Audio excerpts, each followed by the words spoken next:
दोस्तों, बूढ़े गिद्ध ने बताया कि बुढ़ापे में औलाद साथ क्यों छोड़ जाती है। आज का वीडियो बिना स्किप किए सभी को देखना चाहिए, क्योंकि बुढ़ापा तो एक दिन सभी पर आएगा और हरा भरा पेड़ भी बूढ़ा हो जाता है, सूख जाता है, झड़ जाता है। जो आज बालक है वो कल युवा बनेगा, परसों जवान होगा और आगे फिर बुढ़ापा स्वीकार करना ही पड़ेगा। चाहे कुछ भी कर लो, इसमें किसी की नहीं सुनी जाएगी। ऐसा नहीं है कि कोई व्यक्ति अधिक धनवान है तो वो कुछ रिश्वत दे देगा तो बुढ़ापा उस पर असर नहीं करेगा।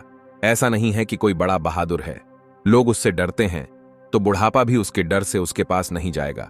चाहे कोई ज्ञानी हो, धनी हो, बली हो या गुणी हो, सबके सारे हुनर धरे के धरे रह जाएंगे जब बुढ़ापा आपके ऊपर आएगा। इसलिए यह जानकारी सबको ध्यान से सुनना चाहिए। इस वीडियो से पता चलेगा कि औलाद बुढ़ापे में साथ क्यों छोड़ जाती है। इस बात को समझने के लिए हमें इस कहानी को ध्यान से सुनना चाहिए। अच्छी अधूरा ज्ञान हमेशा लटकती तलवार की तरह ही होता है, इसीलिए वीडियो को अंत तक जरूर देखिएगा। भगवान कृष्ण भी कहते हैं, जिसे अधूरा ज्ञान प्राप्त हो वो स्वयं मृत्यु के समान ही होता है। आइए जानते हैं। दोस्तों, सबसे पहले वीडियो को लाइक कर दें, क्योंकि आप बाद में लाइक करना भूल जाते हैं। देखिए दोस्तों, लाइक करने का कोई भी चार्ज नहीं लगता, इसीलिए एक लाइक तो बनता है। जय श्री कृष्ण। दोस्तों, किसी जंगल में एक बड़ा भारी बरगद का वृक्ष था। उस वृक्ष पे हजारों भांति भांति के पक्षी दिन भर किलोले करते रहते थे, या यूं कहिए कि पूरे जंगल के पक्षी उस वट वृक्ष पर विश्राम करने के लिए जाते रहते थे। कुछ पक्षियों का तो वो वृक्ष स्थायी निवास स्थल था। उस वृक्ष पर रहकर पक्षी अपार आनंद की अनुभूति प्राप्त करते थे। कहते हैं, हम जब किसी स्थान पर या किसी व्यक्ति के साथ एक लंबे समय तक रहते हैं तो हमें उससे मोह हो जाता है। इसी तरह उस वृक्ष पर रहने वाले सभी पक्षियों को उस वट वृक्ष से मोह हो गया था। एक दिन की बात, जंगल में सूखा पड़ गया। कई वर्षों से पानी नहीं बरसा। जंगल के वृक्ष सूख सूख कर मुरझाने लगे। वो वट वृक्ष भी पानी न बरसने के कारण सूखने लगा। समस्त पक्षी धीरे धीरे करके उस वृक्ष को छोड़कर जाने लगे। जब वो वृक्ष पूरी तरह से सूख गया, उसके पत्ते डालियां टूटकर नीचे गिरने लगे, तो उस वृक्ष पर रहने वाले सारे पक्षी उस वृक्ष को त्याग कर किसी दूसरे स्थान पर चले गए। केवल एक बूढ़ा गिद्ध उस वृक्ष पर अकेला बैठा रह गया। उसने देखा कि वृक्ष पर रहने वाले सारे पक्षी एक एक करके वहां से जा चुके हैं। कुछ पक्षियों ने उस बूढ़े गिद्ध से भी चलने को कहा, परंतु गिद्ध ने जाने से मना कर दिया। बूढ़े गिद्ध ने सोचा कि मेरा जन्म इसी पेड़ पर हुआ है, इसी वृक्ष पर मैं खेल कूद कर बड़ा हुआ हूं। मेरे जीवन के सारे सुख मुझे इसी वट वृक्ष ने दिए हैं। आज जब इसके ऊपर विपत्ति है तो मैं इस विपत्ति में छोड़कर अकेला कैसे चले जाऊं। इस वृक्ष ने मुझे पाल पोस कर बड़ा किया है, दुख सुख में मेरा साथ दिया है। मैं इस वृक्ष का ऋणी हूं। मैं मरकर भी इस वृक्ष को छोड़कर नहीं जाऊंगा। वे लोग बड़े खुदगर्ज होते हैं जो अपने माँ बाप को बुढ़ापे में छोड़कर चले जाते हैं या परदेश में रहकर सुखपूर्वक जीवन यापन करते हैं। घर पर अपने वृद्ध जनों को भूल जाते हैं। ऐसी संतान के लिए धिक्कार है जो अपने माँ बाप के बुढ़ापे का सहारा नहीं बनते। सोचो, जब तुम असहाय थे तब तुम्हारे माँ बाप ने तुम्हारा साथ छोड़ा था। क्या जब तुम बीमार हुए थे तब वे तुम्हें छोड़कर कहीं गए थे? क्या जब तुमने किसी से झगड़ा किया और तुम संकट में पड़ गए थे तो क्या तुम्हारे माँ बाप ने तुम्हें अकेला छोड़ा था? जब उनके मन में किसी अच्छी चीज को खाने की इच्छा उत्पन्न हुई थी तब उन्होंने वो चीज तुम्हें छोड़कर कभी अकेले खाई थी? क्या आज वे बूढ़े हो गए हैं तो तुम्हें उनसे घृणा होने लगी? तुम्हारे लिए उन्होंने इतना किया, तुम उनके लिए इतना भी नहीं कर सकते कि उनके बुढ़ापे की लाठी बन जाओ। दोस्तों, बूढ़े गिद्ध ने मरते दम तक वृक्ष का साथ ना छोड़ने की कसम खाई। कुछ दिन और बीते तो वो वृक्ष बिल्कुल जर्जर हो गया। उसे दीमक काटने लगी, लेकिन गिद्ध फिर भी उसे छोड़कर नहीं गया।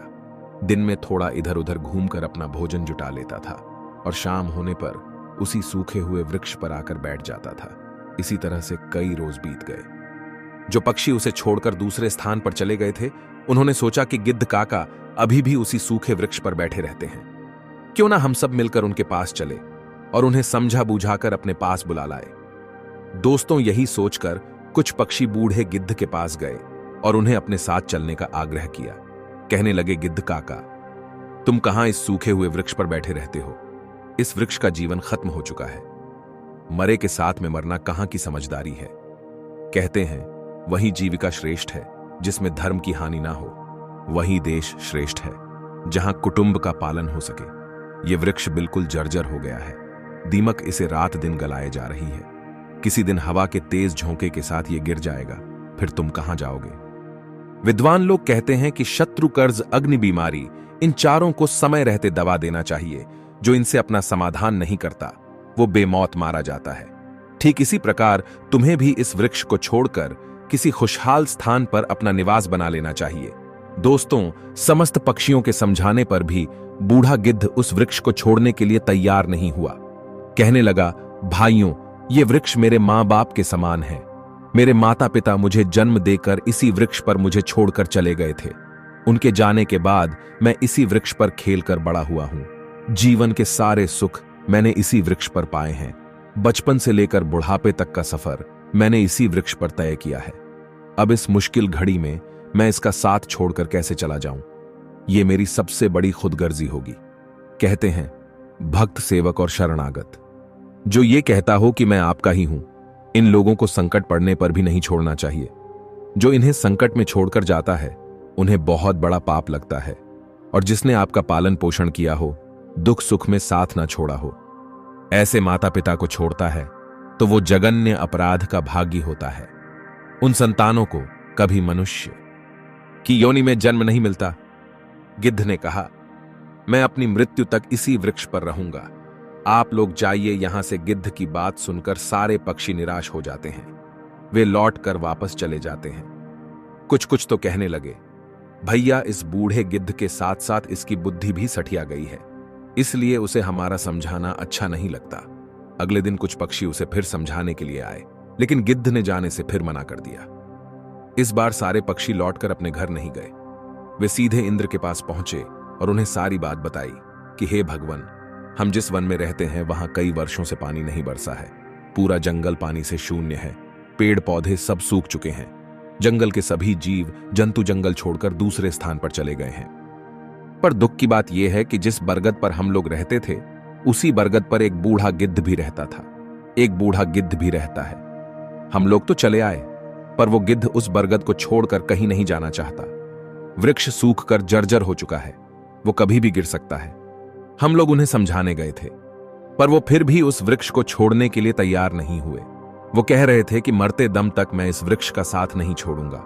इसलिए हे भगवान, आप स्वयं चलकर उन्हें समझा दीजिए, शायद वो आपका कहना मान जाए। दोस्तों, पक्षियों के निवेदन को इंद्र ने स्वीकार कर लिया और इंद्रदेव उन पक्षियों के साथ उस वन में जाकर उस बूढ़े गिद्ध को समझाने लगते हैं। हे गिद्धराज, मैं देवराज इंद्र तुम्हें समझाने आया हूं। ये वृक्ष बहुत ही जर्जर स्थिति में पहुंच गया है।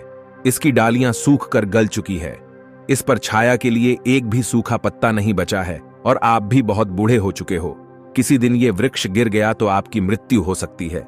इसलिए इस वृक्ष को छोड़कर किसी सुरक्षित स्थान पर चले जाइए। दोस्तों, इंद्र की बात सुनकर बूढ़ा गिद्ध कहने लगा, हे भगवान, एक बात बताओ, जब मेरा जन्म हुआ था तो मेरे माता पिता मुझे इसी वृक्ष पर छोड़कर स्वर्ग सिधार गए थे। मैं जब असहाय था तो मुझे इसी वृक्ष ने पाल पोस कर बड़ा किया। मैं इसी पर खेला कूदा हूं, इसी पर रहकर सारे सुख उठाए हैं। इसी वृक्ष पर रहते रहते मैं बूढ़ा हो गया। मेरा पूरा जीवन इसी वृक्ष की छांव में बीता है। आज जब इस वृक्ष पर विपत्ति आ गई तो मैं इसे छोड़कर कैसे चला जाऊं? अक्सर लोग यही तो करते हैं कि विपत्ति आने पर गरीबी में वे अपने हितैषियों का, अपने बंद बंधुओं का साथ छोड़कर चले जाते हैं। मैं उन मतलबी लोगों की तरह नहीं हूं। मैं मरते दम तक, आखिरी सांस तक अपने माता पिता के तुल्य इस वृक्ष का साथ निभाऊंगा। गिद्ध का ऐसा अद्भुत प्रेम देखकर इंद्र बहुत खुश हो जाते हैं। कहते हैं, गिद्ध, मैं तुम्हें वरदान देना चाहता हूं, बताओ तुम्हें क्या चाहिए? तब गिद्ध कहता है, हे भगवान, यदि देना चाहते हो तो मुझे वरदान नहीं चाहिए। इस बरगद को वरदान दे दीजिए ताकि ये हरा भरा हो जाए, इसकी आयु बढ़ जाए। मैं तो वैसे भी बूढ़ा हो चुका हूं, थोड़े बहुत दिन का जीवन शेष बचा है। मेरे बाद इस वृक्ष की छाया में हजारों पक्षी सुखी रहेंगे। सबका भला होगा तो मुझे भी खुशी होगी। गिद्ध की बात सुनकर इंद्र ने उस वृक्ष को फिर से हरा भरा बना दिया। पूरे जंगल में पानी बरसा दिया। सारे जंगल के वृक्ष फिर से हरे भरे हो गए। चारों तरफ हरियाली छा गई। जो जीव जंतु पशु पक्षी जंगल को छोड़कर चले गए थे, वे फिर से उसी जंगल में लौट आए। सारे पक्षी उसी बरगद पर आकर कलरव करने लगे। सब पक्षी उस बूढ़े गिद्ध काका की खूब सेवा करने लगे। उनके लिए भोजन पानी सब वहीं लाकर देते थे। मित्रों, इस प्रकार गिद्ध का शेष जीवन सुखपूर्वक बीत गया।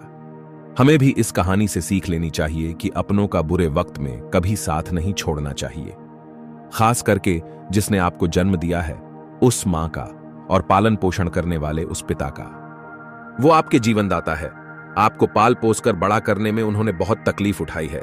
उनके बुढ़ापे में यदि आप सहारा नहीं बन पाए तो वो जीवन किसी काम का नहीं रहेगा। दोस्तों, ये वीडियो यदि पसंद आया हो तो वीडियो को लाइक करना और चैनल को सब्सक्राइब करना। अगर आप भगवान कृष्ण की कृपा पाना चाहते हैं तो वीडियो को शेयर जरूर करना। धन्यवाद।